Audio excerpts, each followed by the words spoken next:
Greetings everyone, Eric Brown, MOBO-Media.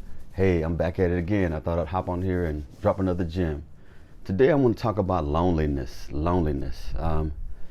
This is something that, I run across all too often with people, particularly nowadays. I think back to the whole COVID mess in 2020, and people locked down and not having access to each other. And so certainly there was a lot of loneliness created by that pandemic, but rightfully so, because of the need to, social distance and really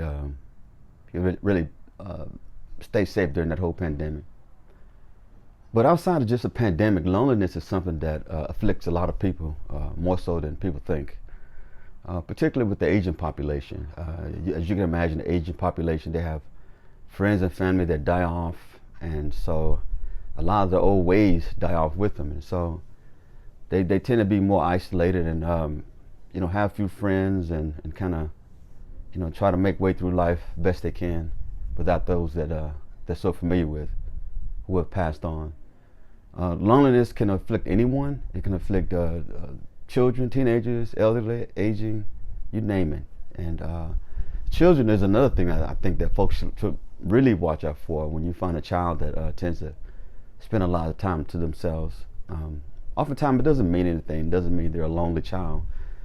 Sometimes it's personality driven, but certainly you want to be mindful of any observations of loneliness, because that can lead to other things such as mental health issues or crazy thoughts, things like that.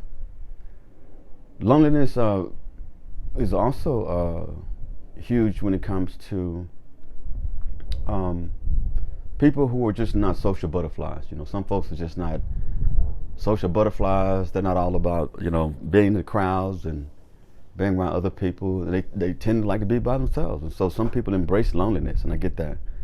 Again, some of it's personality driven, but loneliness can also have a hugely negative impact, particularly on folks who who are lonely for reasons not of their own. Some folks are lonely because family have died off. Some folks are lonely because of some folks dealing with trauma who want to just who'd rather be by themselves. And so the root cause of loneliness it varies, man. It varies. It's not just someone who just wants to be away from everybody and stay to themselves. Loneliness can be driven by trauma. It can be driven by someone who has been abused. Loneliness can be something experienced by those who, for lack of a better word, they have a mental health diagnosis. They really are people who like to stay in the dark. And nothing against them, but it's a reality. Some folks really literally like to stay in the dark. It's an interesting phenomenon. But loneliness doesn't have to be the end all. Loneliness doesn't have to control you. There are ways to get around being lonely and try to push back against it.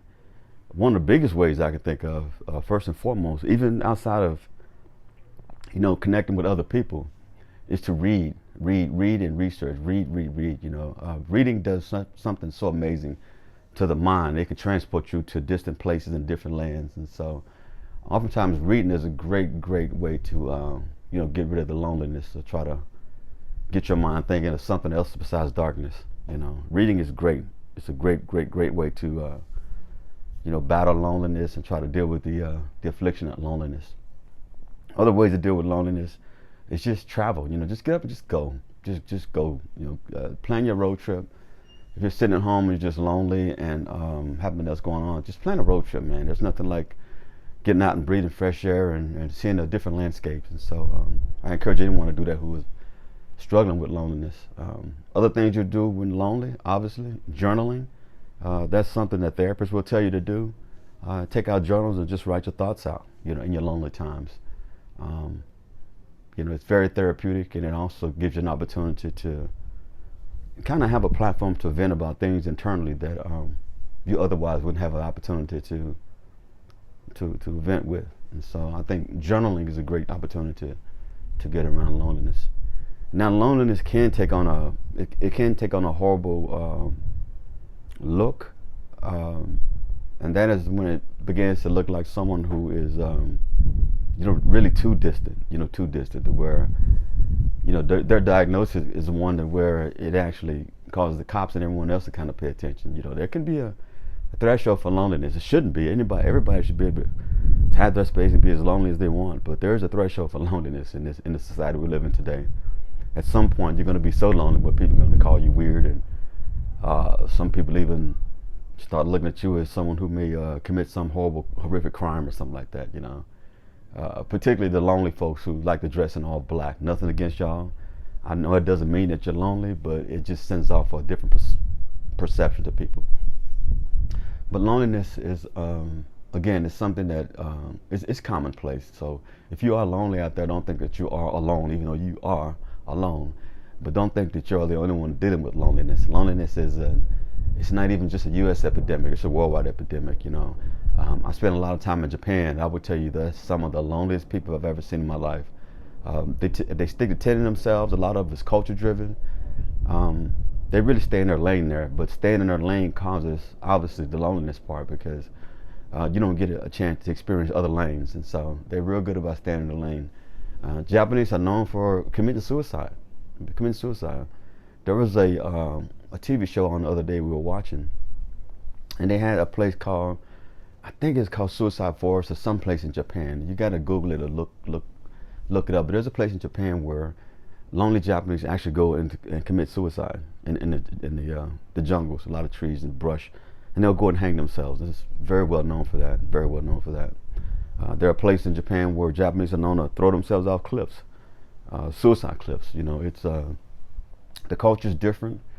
They do everything extreme, and that's not a bad thing. They love extremely. They work extremely. They live extremely, and they die extremely.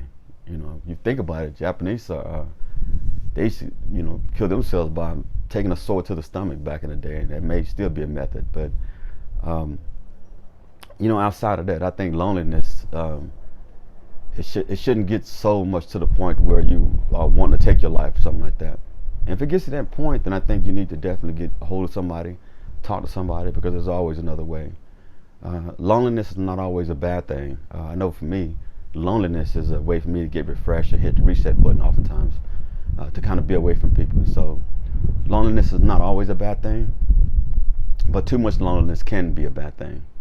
So with that, this is Eric Brown, MOBO-Media. I thought I'd hop on here and just kind of talk about loneliness. I know a lot of people out there are lonely. I don't think that you are alone, even though you are alone. That's why it's called loneliness. But just know that being alone is not, it's common. It's common. Loneliness is common. But when it gets to a point where it starts to affect you mentally, physically, emotionally, please seek help.